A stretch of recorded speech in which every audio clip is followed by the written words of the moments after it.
네, 오늘 시험 대비로 아로마 화학에 대해서 진행을 해보도록 하겠습니다.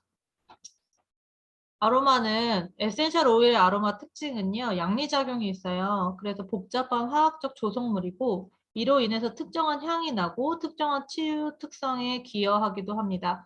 그래서 에센셜 오일은 일단 우리가 아무거나 써도 좋다고 얘기는 하지만 사실은 그 기능에 맞춰서 쓰는 것이 더 효과적이라고 할 수 있어요.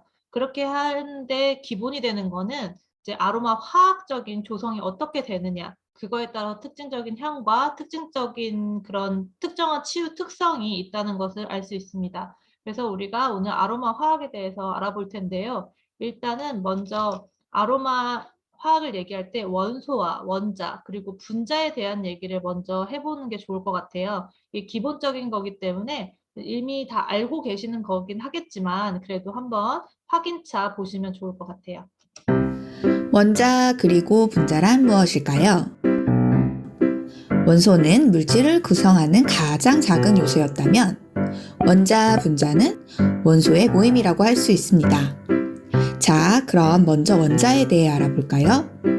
동물원에는 여러 종류의 동물들이 있죠? 자, 그럼 원자의 이해를 돕기 위해서 동물 한 마리를 원소라고 가정하겠습니다. 초원에 여러 마리의 동물들이 있습니다.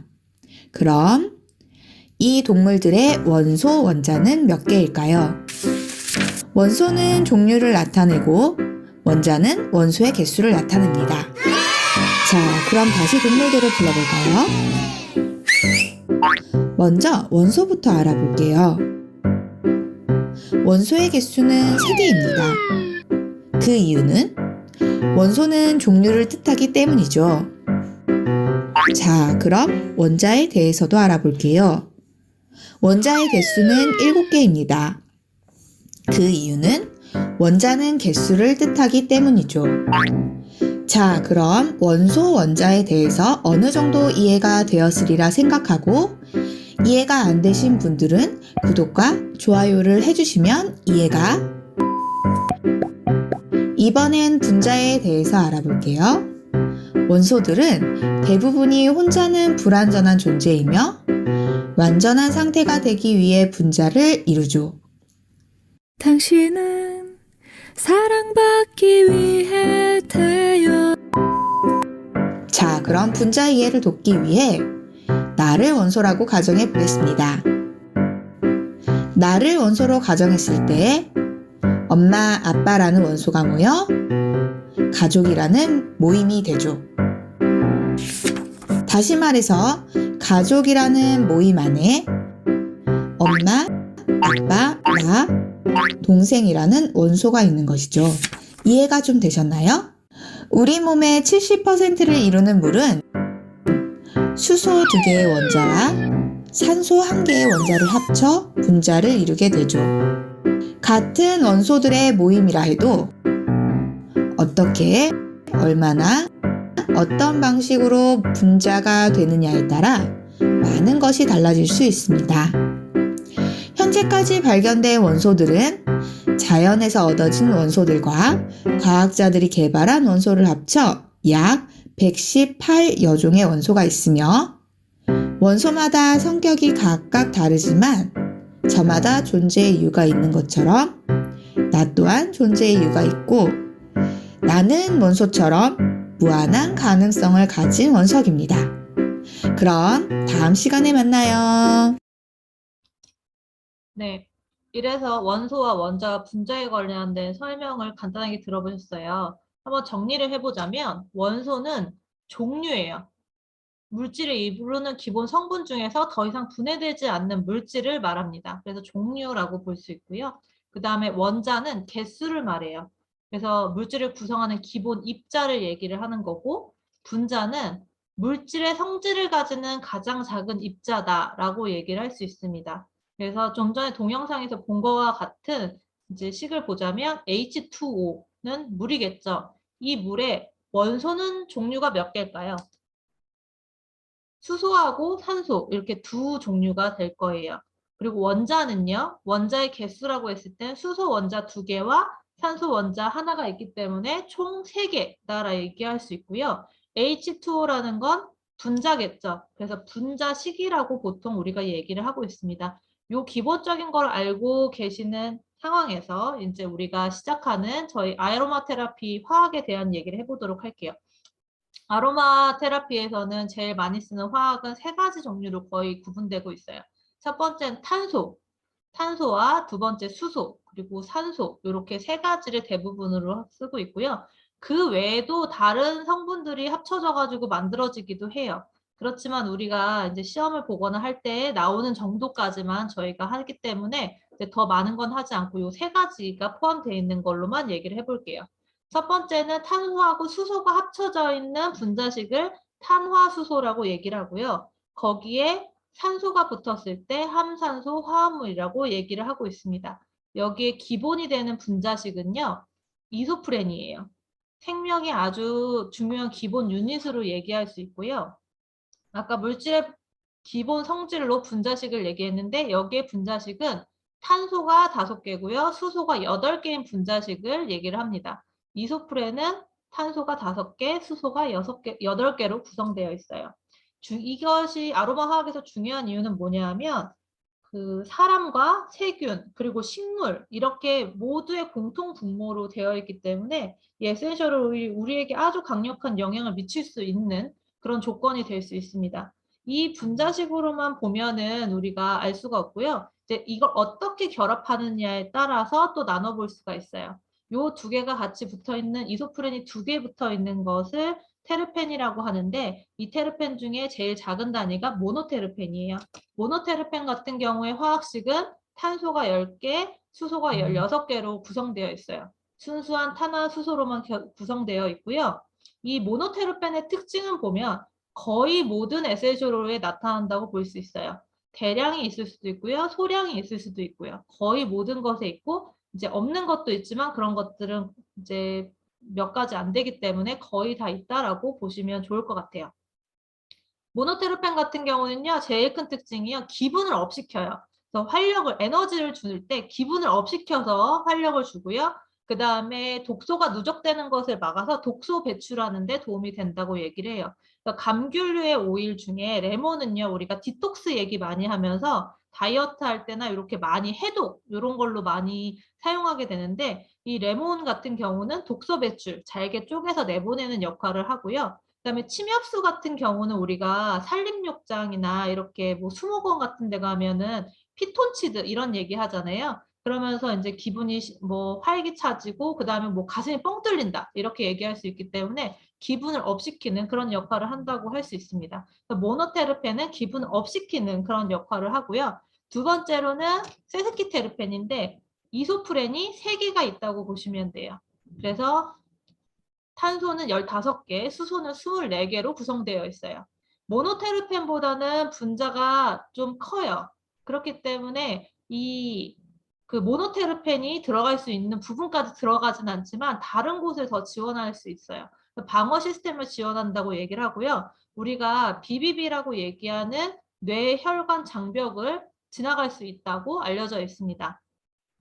그다음에 강한 소염성과 진정제 효과를 가지고 있고요. 대부분의 에센셜 오일에 포진되어 있는 것들이 나무, 뿌리, 수지, 국화과에 들어있는데 이 세스키테르펜 같은 경우는 안정을 시켜주는 역할을 해요. 모노테르펜은 업시켜주는 역할이고 세스키테르펜은 안정을 시켜준다. 이렇게 생각하시면 이해도가 좀 빠르실 수 있어요.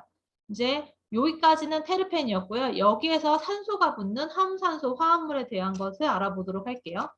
이 함산소 화합물은요, 에스테르, 알코올, 산화물, 알데히드, 케톤, 페놀 이런 순서로 할 거고요. 이 진행 순서는요, 이제 우리 피부 자극이 덜한 정도로 얘기를 하고 있어요. 그러면 테르펜은 어디에 속하냐면 알코올하고 산화물 사이의 정도의 자극이 있다고 보시면 돼요. 그래서 순환 순서부터 약간 자극이 되는 순서로 보자면 에스테르, 알코올, 테르펜, 산화물, 알데히드, 케톤, 페놀의 순서로 피부 자극이 있다라고 보시면 돼요. 그래서 우리가 테르펜은 얘기를 했기 때문에 함산소 화합물에 있는 쪽만 얘기를 해보도록 하겠습니다.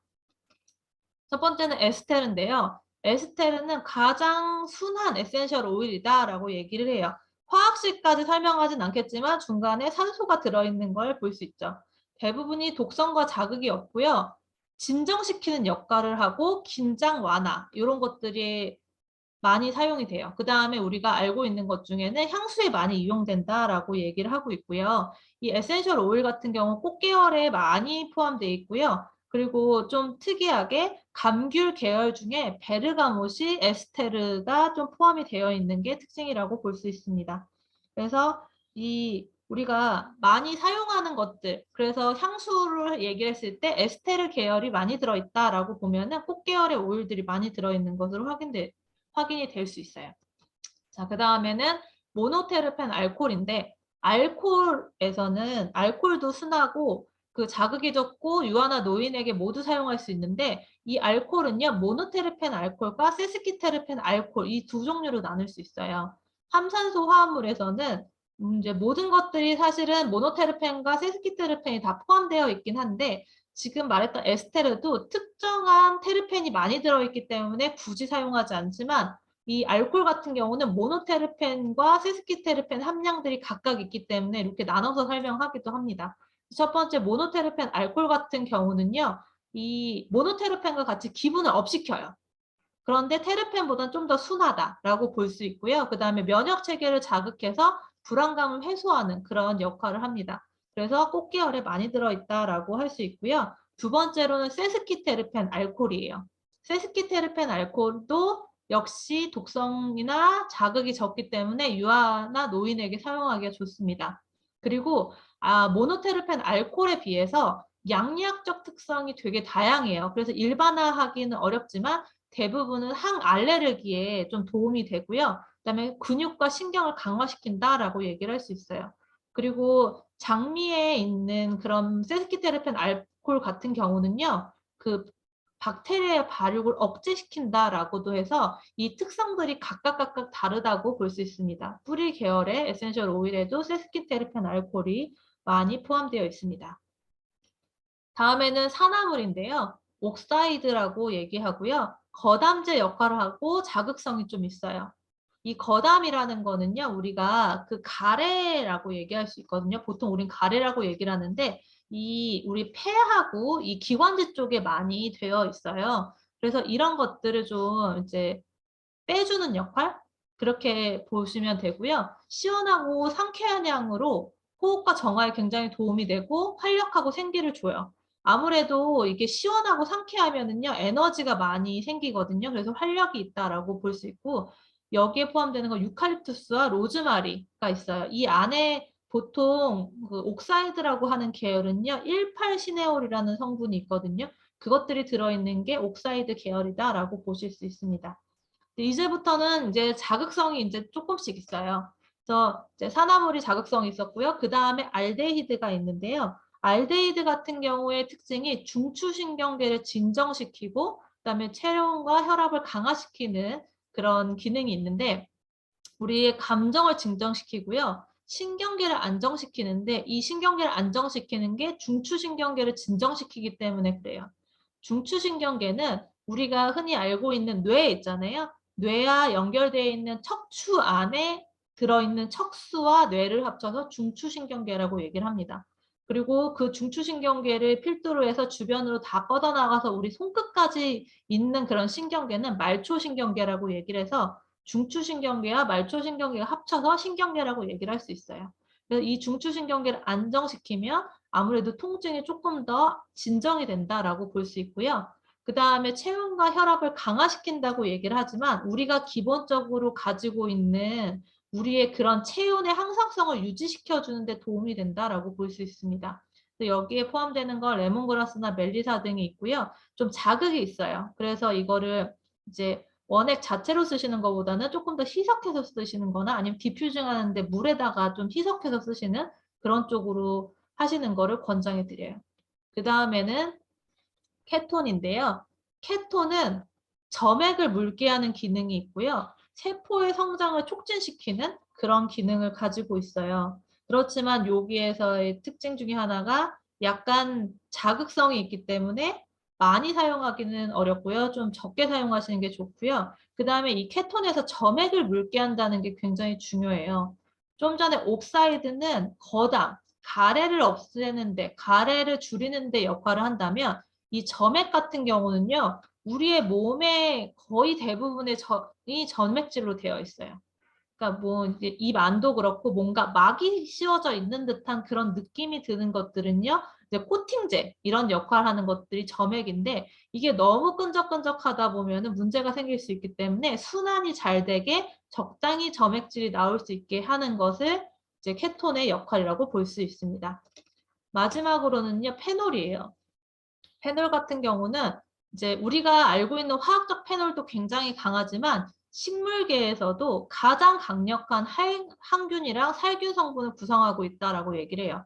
그래서 식물이 자연이 준 강력한 항생제라고 얘기했을 때는 페놀계에 그런 화학식들이 많이 있는 거라고 볼 수 있어요. 그래서 에센셜 오일을 보면 타임이나 오레가노, 클로브, 시나몬 이런 오일들이 아주 강력하게 항산화 기능을 하고 있습니다. 이것의 특징은요, 신경계와 면역계를 모두 자극하고요. 그 다음에 강장, 그 다음에 자극 같은 그런 역할을 하고 있어요. 그래서 이 페놀을 가지고 있는 것들은 우리가 사용하실 때 예를 들어서 지금같이 뭔가 전염성이 강한 이런 세균이나 박테리아가 많다라고 했을 때는 타임이나 이런 클로브 오일들을 발향하는 것도 추천해 드리고요. 이거랑 이제 블렌딩 되어 있는 오일들을 발향하는 거를 추천해 드려요. 그리고 얘는 페놀이 많이 들어있는 그런 오일들 같은 경우는요, 이제 자극성이 굉장히 강하기 때문에요, 반드시 희석하라고 하는 얘기들이 많아요. 그래서 반드시 희석하시고 소량 사용하시고 단기간 사용하시는 게 좋다라고 얘기할 수 있습니다. 이렇게 해서 오늘 화학에 대한 것들을 했고요. 요 정도로 알고 계신다면 시험에서 충분히 이제 고득점 하실 수 있을 것 같아요. 감사합니다.